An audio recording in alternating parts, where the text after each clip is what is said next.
So welcome to another episode of False Nine. Yeah, we changed the name.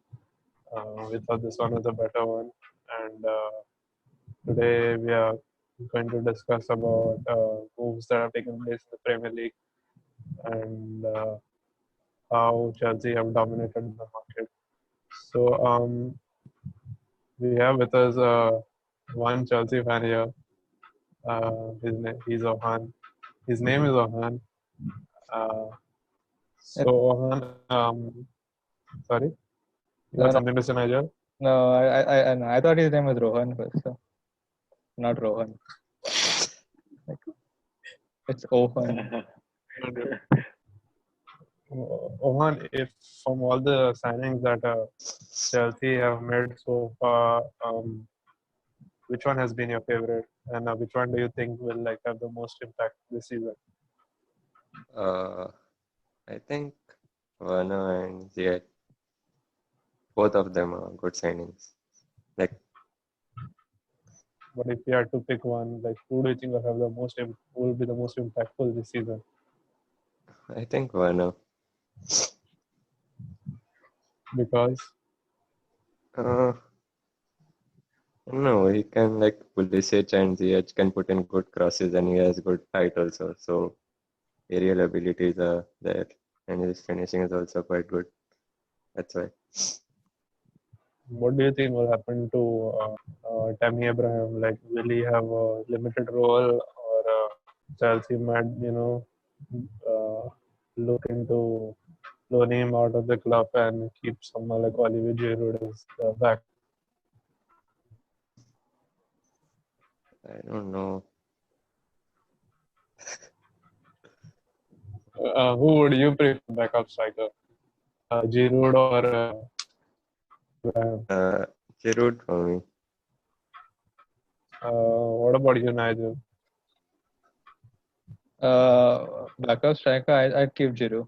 I don't Nigel? think Abraham is good enough. Looking at the midfield, midfield and attack, I feel like Chelsea are really stacked in those two departments. And what happens to these players, Mason Mount, um, Callum Hudson-Odoi? I mean, because of last season, the club, because of the transfer ban, these people got the game time, and I feel like, they have given Lampard the I feel like a headache. How do you put it? Do they get like more? Will their game time be restricted because of these new signings? Hmm. I mean, definitely you look at the new signings and there are talks about Kai Havertz is coming as well. But then if you look at it, there was a transfer ban for Chelsea last season. And at that time, Lampard was all about trusting the youth. And as soon as the Mm. transfer ban was gone, that idea of trusting the youth just went down the window. And he's bought good signings. Listen, he's got good signings. I think the good Thiago Silva is a really good signing for Chelsea because defensively they weren't that strong, and I think he's a world class centre back, and he'll really add like Yeah, some they have fuel to the team. got so many people this window. Like they've got players in almost every position, like from defense to attack. Like in defense, they've got two. In midfield, they've got Ziyech, I suppose, who could come in there. And of course, in attack, they have Werner. So I think they've covered up all the positions that maybe they had problems in last season. Maybe except Yeah, and goalkeeper I think for now. I think they're still looking to sign a goalkeeper. I'm not too sure about whether they're looking to sign or Yeah, they they are looking have to to sign sign one. some from Rennes, some Mendy, Edward. Oh, Ribov, you're a fan of Billy Gilmore. What do you think happens to Billy Gilmore now? He'll not get that much of a chance, I feel, but he will get some part. Or maybe he's still young. He's like very young. He's just 18. He'll turn 19 this year. So maybe they could loan him out because they've got many options now in midfield, but uh, still, they looking at his performance last year, that he deserves a place in the squad. But at this young age, then he needs more experience also. So they might loan him out, or they might keep him. It's not sure. He was like being called the next Iniesta, no? Galva. After like that performance against Liverpool. Yeah. He plays very well according to his physique. He plays according to his physique, and that's like you can't point out any mistakes when he's in position with the ball. And he's quite thin also, no? Very thin. Yeah, he I mean- just weighs about 60. I mean, that 80 comes with size. time. That comes with time. I mean, you can Robin Lewandowski. He started. I just look at him now. Yeah. Another player who performed like really well towards the end of the season, someone who found his rhythm, is the Chelsea's Captain America, Christian Pulisic. What happens to him? I mean, does he start, or will he also be restricted to a bench role? He's No, going to I start think every game. Do you think he's going to Yeah, start he's going to start Yeah, most of the games. Yeah. Obviously, he will. ahead of Ziyech? I think the Ziyech front is on three the will right he plays be on the left. No, he plays on the Pulisic right. No, yeah. I think it will be Pulisic on the left, Werner up ahead, and Ziyech on the right, no? Yeah. Havertz attacking mid. Then Havertz if he signs. Because and now that Willian is gone, there's one more space in the wing. I think he'll rotate heavily between like Odoi and who's the other guy, man. Werner, I guess. Werner? No. Not Werner. No. Ziyech. Pulisic. Mount Yeah. and Odoi. I think he'll rotate like quite often, like how Pep does. Mount for Havertz, I guess. Yeah, now that now that the people are coming, Mount's game time will get reduced now. He was like last season was his breakout season, breakthrough season, whatever.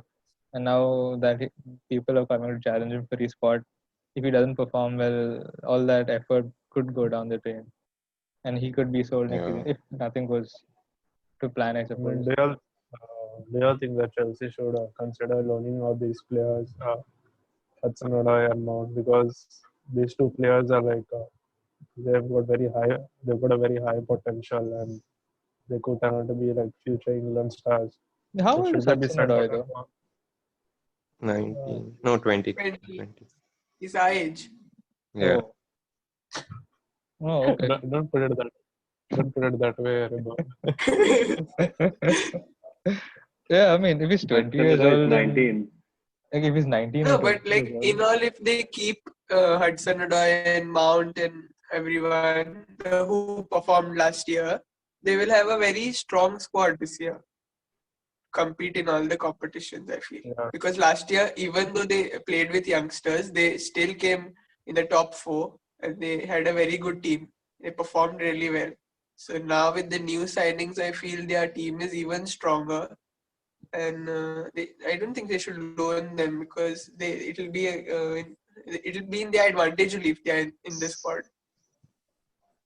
So with this strong attack, will we be seeing Kovacic and Kante drive that midfield? I think first of all, I think Jorginho will be sold. I don't think he fits into Lampard's plans. I don't think he wants that type of midfielder. And I think Jorginho will be the one who gets sold like sooner or later. Kante, I don't know. How old is Kante? Like 32 maybe? I'm not sure. I read a report where Chelsea put out a 80 million price tag for Kante. At this age, I don't think anyone's going to pay 80 million for Kante. He's 80 million maybe would have been fine in 2015, 16, 17. But then now 80 million is a bit too much for him. Isn't that just like to keep buyers away from trying to grab him? Yeah, but then if they keep Kante, like they'll have to, I suppose, play him more often than not. I don't think he deserves.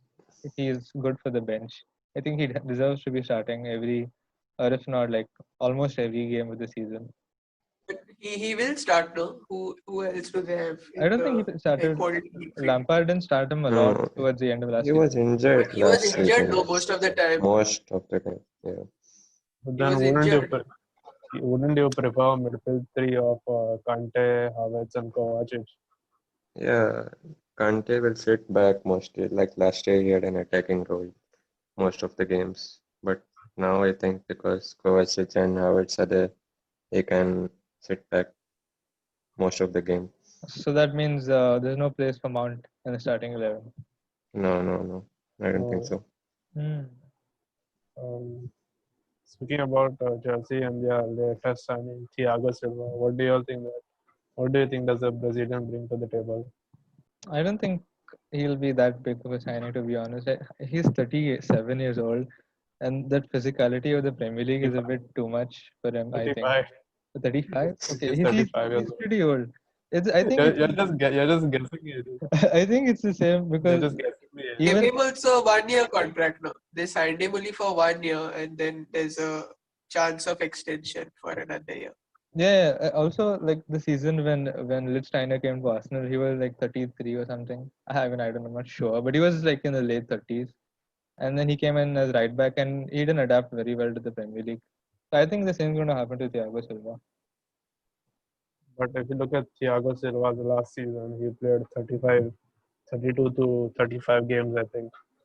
And that's a lot for. Yeah, defenders like they do have a longer career, but 34, 35. I And think he that's put on good numbers yeah, last season. So, but I feel he's still better. Like he's better than anything Chelsea has right now. But I don't expect him to play on a regular basis. yeah. I think he is better than any of the defenders they have. Who do they have? They have Tomori, Christensen, Zuma, and Rudiger. I think yeah, he's better than any of them right now. Craig, do you think that Chelsea should Who do you sign think he'll partner up with? Like say if he's like the core. Probably Yes, it will be. if he's fit. Could you repeat that? Could you repeat, Nigel? Could you I repeat think that? Silva would partner up with Rudiger if they're both fit, because Rudiger is I think faster than Thiago Silva, so he'll get to the ball quicker and do all that.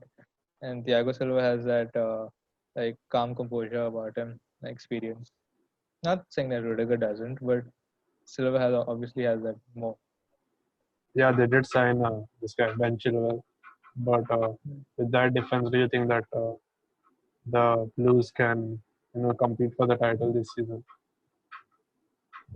If they set well in the beginning, like now, then I feel they have a chance. But if they don't set the team properly, or if they take time, they will take time to set to get to know each other well.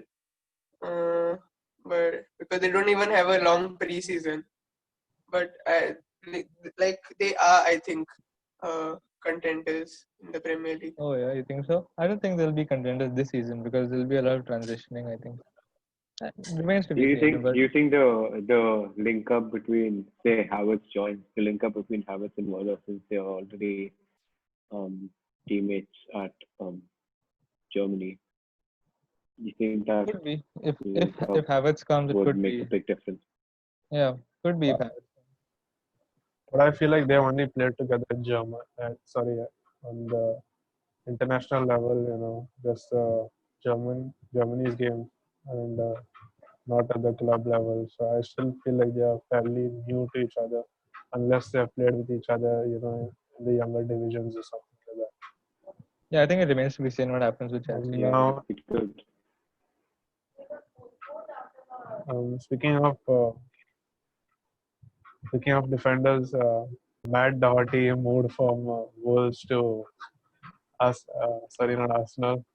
I think Arsenal would have hoped Spurs. to have him in their team, but unfortunately, he moved to Spurs, as Craig said. Nigel, how do you feel about this signing? No, I hate it, man. Doherty is was one of my favorite players in the Premier League.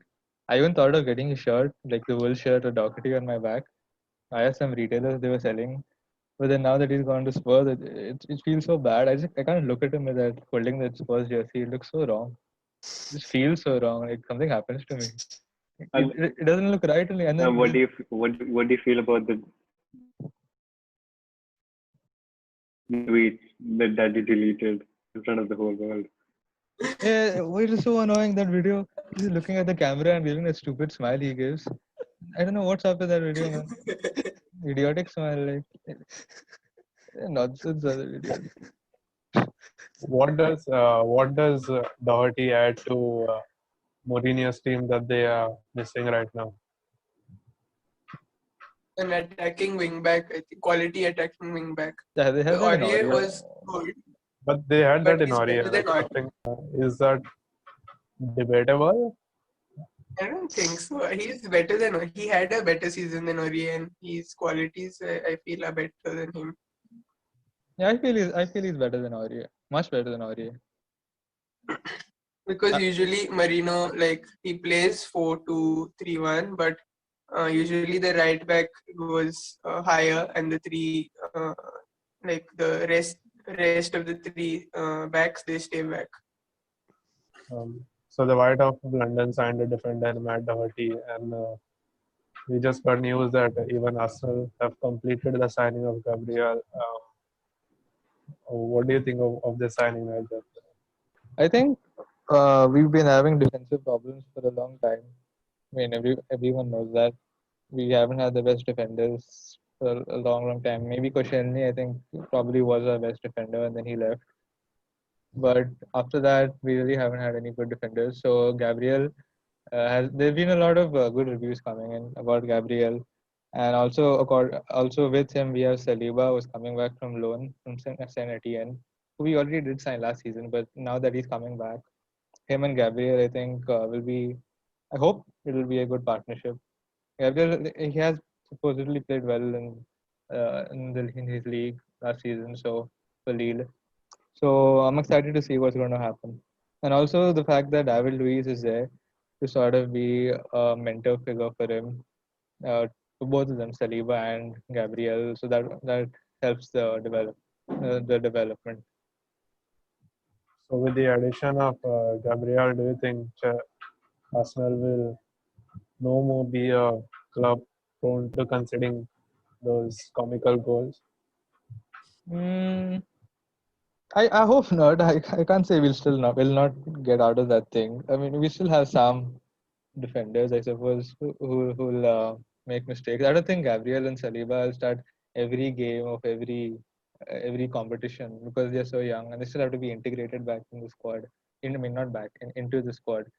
So I think it'll be like Mustafi Luiz and maybe Saliba at once and Mustafi Luiz and Gabriel. But I don't think they'll pair the both of them together too often.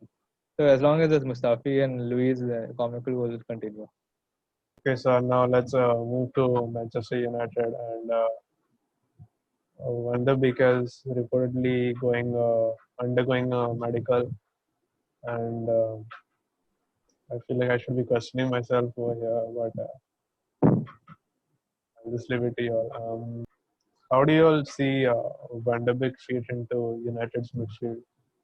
For now, I don't think he can like just break into the squad, but I think he makes the squad. He gives depth to the squad in midfield. But right now they have Matic, and if Pogba and Bruno are fit, um, it's tough for him to break in. I feel into the squad right now. I think that midfield the midfield that they have right now, I don't think Van de Beek will add a lot of balance to it. If they play Pogba, Bruno, and Van de Beek, that is. The thing about Van de Beek is that he's like a versatile midfielder. He can play as a CDM. He can play in the front. He's a box to box. He can play as a number 6, but then and But number 8 also, I guess. but then that's not his like Uh, natural position, is it? Like a defensive midfielder, like a Matic type of role. yeah, that's there. But is it possible that United could move Pogba at the back? We saw him play as a CDM or in that role under Mourinho, Hmm. Yeah, and Van der Beek go box to box. it could be, but then you're limiting Pogba's potential, no? Pogba is not that good in like defending. Like Hmm. I I think feel. he's like he's more of a box to box. I mean, not technically, So directly. like I feel like in the when they play top 6 teams, like they'll go for a defensive midfielder, and when they know they're going to be dominating possession, I feel Van der Beek will play. Or it depends on his performance also. If they click well and he performs well, then if they give him the chance, because he's young also, I feel he can bring a lot to the midfield.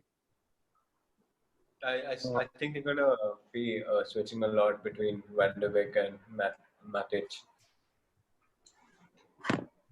Hmm. Do you Or think maybe United? Fred. Do you think Warren, then what happens to McTominay and Fred? Oh right. What happens with McTominay and That- Fred? McTominay was like that's very for a certain period of time, no? Yeah, but the thing is that as soon as Fernandes came in, the dynamic changed or something. We saw Matic playing, getting more game time.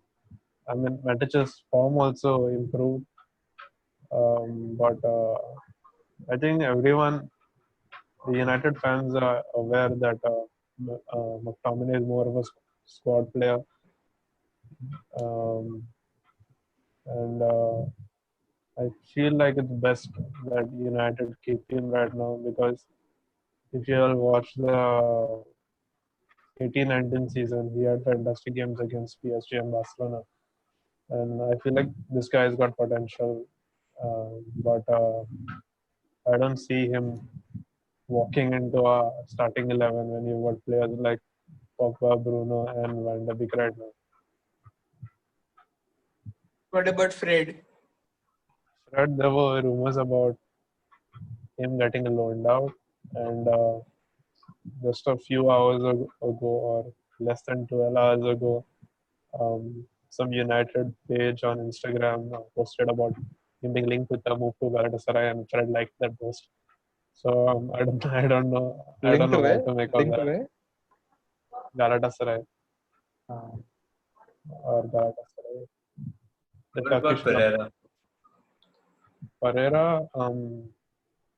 Pereira and Lingard have been two names that have been on the. I feel like United intend to sell them, but I do not know whether any offers have come in. I don't think they're like I mean, what do you feel about say Pereira? Like, do you feel like he's not made his impact, or is he? Do you think he has potential? Yeah, Pereira Say, does have yeah, I feel like he does have potential, but he hasn't showcased it. When you're playing for a yeah. club like United, your chances are very limited, and that's why players like Bellingham and Sancho and all they have gone to Dortmund first rather than moving to United. So the thing with Pereira and all was that he was loaned out last season, and we thought that he would have an impact this season, but it's just like he has had like 1-2 good glimpses, but other than that, we've not got anything. So maybe it's best that the club sells him. I mean, for his own betterment. yeah, I don't think he's like has the talent for the club of United right now. No, his skills and all they are really good, man. But I don't know. He just doesn't cut it. Yeah, exactly. Doesn't cut it right now. The thing about Solskjaer, what I like about Solskjaer is that all his signings have been good. We are signing players with the right mentality, the right character. Um, he talked about getting rid of the bad apples in the team. And I don't know if Lukaku is a bad apple, but Hmm. there has been a change in the dressing room for sure. and we look like a team that is headed towards the right path right now. Yeah, he is making good changes. And if Van de Beek signs, like, it could be a really good signing. If any signs, rather. The thing about Van der Beek was that I think in January it was, or last summer, but I think it was in January if I'm not mistaken. He had a deal agreed in principle with Real Madrid. I saw Um, that, yeah. but I do not know what has happened. It just was like a walk in the park. This signing, for us, no competition, nothing. 40 Yeah, it million. was like completely out of the blue, random. I didn't know. There wasn't any news, No, no I leaks, mean no rumors, nothing. It just there happened. was interest from United, but there was no competition. I'm saying, no other clubs came in for him. I mean, when you have a player of his caliber available for 40 million, why don't you like try and sign him? And the other thing that I wanted to discuss about is like Grealish 80 million, VDB 40 million. So by not opting to go for Grealish, I feel like there's a possibility that we could sign two players with the same money. Probably Upamecano, the centre back from Leipzig. Yeah, possible, yeah. The problem is that if United sign Upamecano, then I don't think that Sancho is coming this season. I doubt it. Because I think the thing about Upamecano is I think he has a clause 50, 52, around 37 to 52 million. So I think that could be a bargain, but I think all United fans would want Sancho right now. Does anybody else have anything to like add? I feel Manchester should increase their attacking depth because they need to. I feel. Yeah, their first choice is Sancho, right? So Yeah. but they are not getting him. So if I had to go someone personally right now, I would go for Marcel Sabitzer from Leipzig, the Austrian guy, because he can play in the midfield and he can play on the right wing as well. And his pass accuracy is very good. And I feel like United have been making too many misplaced passes, and we lose the ball a lot. I think we've like covered all the topics that we wanted to, talk about today. And Yeah, just the base at thanks least. for So tuning in. whatever was necessary, I think that was covered up pretty well. I mean, it was covered up. Stay tuned for the FPL videos coming up like a week prior to the new season beginning. Thank you.